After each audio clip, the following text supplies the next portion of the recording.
बारिश में भीगा किसानों का हजारों क्विंटल मक्का, किसानों का हुआ भारी नुकसान। सचिवों और सहायक सचिवों की फर्जी ऑनलाइन शिकायत के विरोध में कलेक्ट्रेट कार्यालय पहुंचकर सौंपा ज्ञापन। जब भी बारिश होती है, कृषि उपज मंडी कुसमेली में किसानों का अनाज भीग जाता है। यह कोई पहली बार नहीं, लेकिन शासन प्रशासन और कोई पुख्ता इंतजाम नहीं करते, जिसका खामियाजा किसानों को भुगतना पड़ता है। उस किसान पर क्या बीतती होगी जो महीनों मेहनत करके अपनी फसल एक एक दाना उगाता है। जब उसके सामने ही उसका अनाज खराब होता है, इस सब का जिम्मेदार आखिर कौन, और इसकी भरपाई क्या हो पाएगी।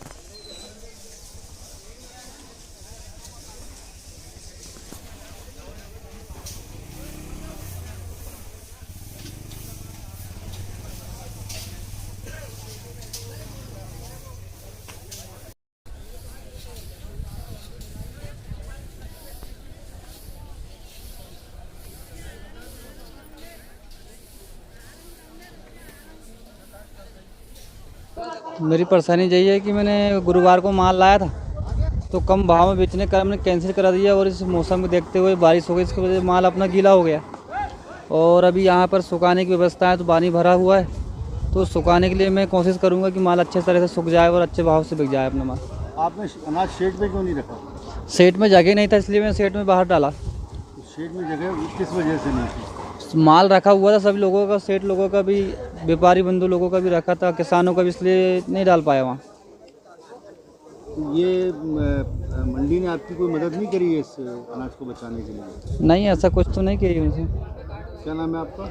जी, मेरा नाम श्री राजकुमार चंद्रवंशी, गांव केकड़ा। समस्या ये है कि पूरा माल जो व्यापारियों का जो है शेडों में लगा रहता है, किसानों के लिए जगह नहीं बचती शेड में लगाने के लिए, तो बाहर लगाना पड़ता है। तो मौसम के अनुसार सब दाना खराब हो जाना, गाड़ियाँ आना जाना, उसमें माल खराब होना, ये सब समस्याएं किसानों के साथ बनी हुई है।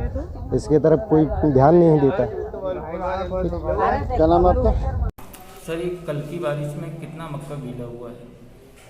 अब जो प्रांगण के बाहर है, मतलब शेड के बाहर है, वो तो भीगा है, लेकिन इसमें पानी बैठता नहीं। मक्का में गेहूँ और सोयाबीन वगैरह होता है, उसमें ज़्यादा फर्क पड़ता है। हाँ, कुछ जगह डाउन एरिया है, वहाँ पे पानी भर गया, तो वहाँ ये में मक्का थोड़ा सा ज़्यादा मतलब उसमें प्रभावित हो सकते हैं। तो उसकी हम अभी हमारे कर्मचारियों से वो आकलन करवा रहे हैं, ताकि ये कि हमें भी पता चले कि यहाँ पर वास्तव में कितने किसानों के जो अनाज को नुकसान हुआ है, उसकी गणना करा रहे हैं। किसानों के लिए कितने सेट यहाँ पे उपलब्ध है सर? सेट तो यहाँ पे हमारे पास में 7 सेट हैं, और ओपन उससे 3 गुना एरिया है, तो उसमें भी माल डलता है ओपन में। क्या डेयरी प्रथा होने का ट्राली एक सा माल आता नहीं, इसलिए यहाँ पे डेयरी प्रथा है। अगर एक सा आए तो हम गाड़ियों पे ही इसकी नीलामी करा सकते हैं। शहर में हमेशा व्यापारियों का अनाज रखा रहता है कि उसके लिए कोई व्यवस्था ऐसी नहीं, उसमें व्यापारियों को अभी रखा है, तो उसके लिए हमने नोटिस जारी भी किया। दूसरी बात क्या है कि अभी आवक इतनी हो रही है कि सेट में तो मतलब वो माल जो अगर उसके बाहर साइड में अगर माल लग जाएगा तो सेट का माल उठ नहीं पाता है, ये है उसका कारण। बाकी किसानों को भी हम अभी सेट में ही माल डालने की सूचना दे रहे हैं और रिक्वेस्ट कर रहे हैं, ताकि उनका माल गीला ना हो, मौसम खराब स्थिति चल रही है। पंचायत सचिवों और सहायक सचिवों की फर्जी ऑनलाइन शिकायत के विरोध में कलेक्ट्रेट कार्यालय पहुंचकर सौंपा ज्ञापन। कहूंगा कि सब लोग जोरदार तरीके से नारे लगाएं। मैं कहूंगा पंचायत सचिव संगठन जिंदाबाद, आप कहेंगे जिसके साथ नारे लगाएंगे, पंचायत सचिव संगठन जिंदाबाद, जिंदाबाद, जिंदाबाद, पंचायत सचिव संगठन जिंदाबाद, जिंदाबाद, जिंदाबाद, जिंदाबाद, सहायक सचिव संगठन जिंदाबाद, जिंदाबाद, जिंदाबाद, आवाज दो, आवाज दो, कर्मचारी एकता जिंदाबाद, जिंदाबाद, जिंदाबाद। धन्यवाद भाई लोग। सारे सचिव संगठन के अध्यक्ष, हमारे जो ब्लॉक अध्यक्ष बैठे हुए हैं मंच पर, रोजगार का बहुत बहुत मैं आभारी हूँ कि आप लोगों ने यहाँ पर अपनी उपस्थिति बड़ी संख्या में दिया।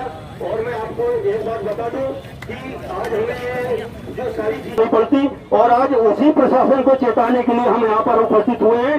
मैं चाहूंगा ज्यादा कुछ नहीं बोलूंगा। आपने सब सुना 181 हुई, चाहे मनरेगा हुई, ले पैसा डाल दो और आप लोग डाल देते हैं, वो कट जाता है। ये सारी चीजें सबको मालूम है। मैं चाहूंगा कि आप लोग जिस उद्देश्य से आए हैं सारे लोग रैली के रूप में यहाँ से चलना है।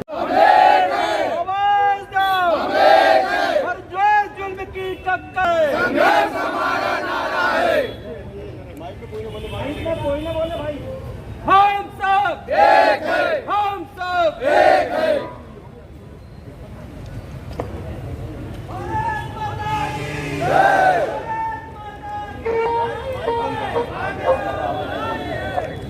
माइक पे कोई नहीं बोल रहा, माइक पे घर में बैठे बैठे एक शिकायत दर्ज करवा देते हैं 181 में कि ये गांव में ये समस्या है, सचिव ने इसमें भ्रष्टाचारी किया है, रोजगार सहायक ने भ्रष्टाचारी किया है और इनकी जांच की जाए। और जब हम उनसे संपर्क करते हैं, अधिकारी लोग बनाते हैं दबाव कि आप भाई उनसे कटवाइए। जब हम कटवाने के लिए जाते हैं तो वो एक नंबर देते हैं। उनने गाँव देखा भी नहीं ना, हमको चेहरा भी नहीं दिखा, नंबर देते कि इसको पैसे ट्रांसफर करिए आप और हम आप वो शिकायत बंद करवा देंगे। अब ये लूट मचाई रखते हैं। नहीं तो अगर ऐसा कोई कह रहा है कि पैसे ट्रांसफर करिए, पैसे मांग रहा है सर, व्यक्तिगत उसमें चिन्हांकित करके हमने फोल्डर बनाया हुआ है और उसमें जहाँ जहाँ शिकायत किया उनने एक व्यक्ति ने 20-30 जगह पूरे जिले में लगाया हुआ है, 200 जगह तक लगी हुई है और उनका मोबाइल नंबर भी और व्यक्तिगत नाम भी उनका। मैं प्रहलाद उसेठे, जिला सचिव संगठन से अध्यक्ष हूँ। आज जो हमारी ज्ञापन और रैली का कार्यक्रम था, आप देख रहे हैं वृहद पैमाने पे दोनों संगठन के संयुक्त तत्वाधान में था। रोजगार सहायक और सचिव संगठन का ये वृहद कार्यक्रम था और ये मुख्य रूप से 181 के लिए था। 181 पे क्या होता है, फर्जी लोग जो हैं, असामाजिक तत्व, वो घर में बैठे बैठे उसमें 181 पे शिकायत दर्ज करवाते हैं कि उस सचिव ने इतनी भ्रष्टाचारी किया, रोजगार सहायक ने इतनी भ्रष्टाचारी किया, जबकि उनको गांव की भौगोलिक स्थिति का भी ज्ञान नहीं होता है ना, उन्होंने कभी गांव जाके देखा भी नहीं है। और जब उनसे अधिकारी लोग हम पे दबाव बनाते कि ये शिकायतें बंद करवाइए, जब हम बंद करवाने के लिए उन पे फ़ोन पे चर्चा करते हैं तो वो एक खाता नंबर देते हैं कि इस खाते में आप ऑनलाइन पैसे ट्रांसफ़र करवा दीजिए, हम शिकायत बंद करवा देंगे। तो हमारा जिला प्रशासन से ये मांग है कि ऐसे लोगों की या तो शिकायत आप फोर्स क्लोज करिए यहाँ से। यदि हमारे अधिकारियों का प्रतिवेदन आ रहा है, जिला जनपद सीओ का प्रतिवेदन आ रहा है, पंचायत सचिव का प्रतिवेदन आ रहा है, समन्वयक अधिकारी का आ रहा है, तो आप इस शिकायतों को बंद करिए जिससे अनलीगल दबाव हम पे न पड़े। और यदि आप बंद नहीं कर रहे हैं तो ऐसे लोगों को चिन्हांकित हमने करके दिया है, आप उन पे FIR करवाएं।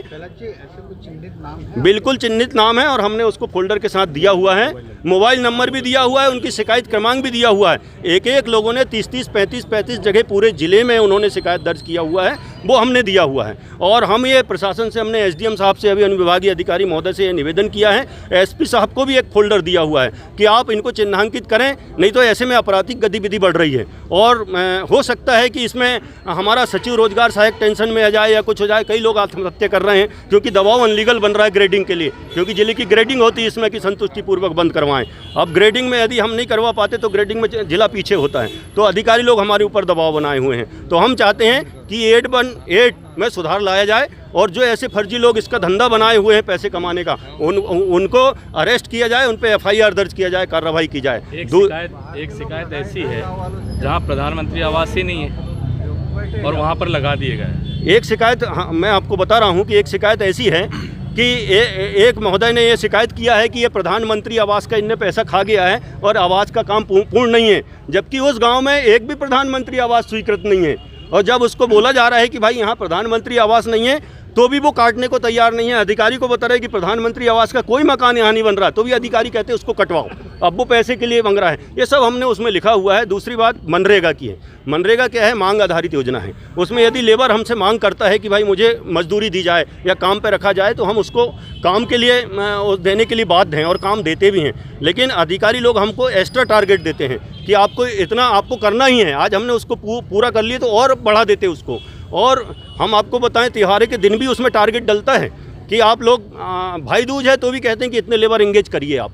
अब बताइए सचिव कहाँ से उतने लेबर एंगेज करेगा भाई दूज के दिन? कहाँ से पकड़ के लाएगा किसी को, है ना? PM आवास का ऐसा ही हितग्राही के खाते में राशि जाती है, सीधा, और सचिव और रोजगार साहब पे दबाव बनाया जाता है प्रशासन के द्वारा कि आप उनका आवास पूर्ण करवाइए, और नहीं करते तो आप पे कार्रवाई की जाएगी। जबकि एक किस्त डलती है और वो व्यक्ति गाड़ी खरीद लेता है, मोटरसाइकिल खरीद लेता है, या कुछ बैल खरीद लेता है, कुछ भी खरीद लेता है। अब हमसे कहा जाता है कि उसका आवास पूरा करवाइए। इसमें अनलीगल दबाव है। बहुत सारे रोजगार सहायक हमारे जो हैं उनको इसीलिए निलंबित किया हुआ है, इन्हें सेवा समाप्त कर दिया है। हम प्रशासन से ये मांग किए हुए हैं कि जिनकी सेवा आपने टारगेट किया, वहाँ टारगेट पूरा ना होने के कारण समाप्त किया है, उसको आप बहाल करिए।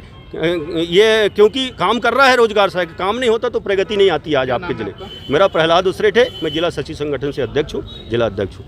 इमली खेड़ा चौक पर फुटकर व्यापारी एवं गुमठीधारी दुकानदारों को नगर पालिका निगम द्वारा हटाने का नोटिस दिया गया, जिसके विरोध में आज दुकानदारों ने कलेक्ट्रेट कार्यालय नगर निगम द्वारा इमली खेड़ा चौक वार्ड नंबर 35 पर एक नोटिस जारी किया गया है फुटकर व्यापारी और गुमटी धारकों को 24 घंटे के अंदर में हटाने का आदेश जारी हुआ आयुक्त महोदय के माध्यम से। आज जब नगर पंचायत हुआ करती थी वहाँ पर, तब से व्यापारी अपना व्यापार कर रहे हैं, और आज लगभग 25 साल हो गए हैं, 30-35 साल हो गए हैं। एकदम से अल्टीमेट देना, और अभी 2 सालों से 3 सालों से कोविड-19 का चल रहा है, जिससे व्यापार भी प्रभावित है, और आज इस तरीके से अल्टीमेट देना मतलब यह कार्रवाई सही नहीं है प्रशासन के द्वारा। तो कलेक्टर महोदय से हाथ जोड़ के विनती है हम सभी व्यापारियों की कि कृपया कर इस आदेश को निरस्त किया जाए और हमें एक न्याय की तरह हमारे साथ व्यवहार किया जाए। और व्यापारी भाइयों का कहने का मतलब है जिस तरीके से वहाँ दुकानें बन रही है, नगर निगम के द्वारा बन रही है, और जिसका मूल्य लिफाफे के द्वारा निर्धारित किया जाएगा, यह व्यापारी सक्षम नहीं है। लगभग 25-30 सालों से अपना व्यापार जो कर रहे हैं, आज टैक्स देते 30-40-50 रुपये जो भी रहता है टैक्स वो दे रहे हैं, आज टैक्स और घर का पालन पोषण करने में भी वो सक्षम नहीं है, तो इतनी महंगी दुकानें कहाँ से खरीदेगा। तो कलेक्टर महोदय से भी यह निवेदन है कि एक निर्धारित मूल्य इसका जारी कर, जो लागत लगती है वो, और प्रशासन का एक निर्धारित रेट तय कर पहले प्राथमिकता दुकानदारों को दी जाए जो वहाँ पर इस समय से व्यापार कर रहे हैं। जी कपूरचंद साहू, राहुल साहू, उसको राहुल कर देना, राहुल। श्री सत्य सेवा साई समिति ने किया रक्तदान, 50 यूनिट रक्तदान हुआ। सेवा दल सदस्य विशाल मौर्य ने बताया, जिसमें ब्लड बैंक की वैन ने चांद पहुंचकर श्री सत्य साई समिति चांद के तत्वाधान में कई साई सेवकों ने किया रक्तदान, जिसमें जिला अध्यक्ष अरविंद सोनी, रवि डोंगरे, राजकुमार पटेल, विजय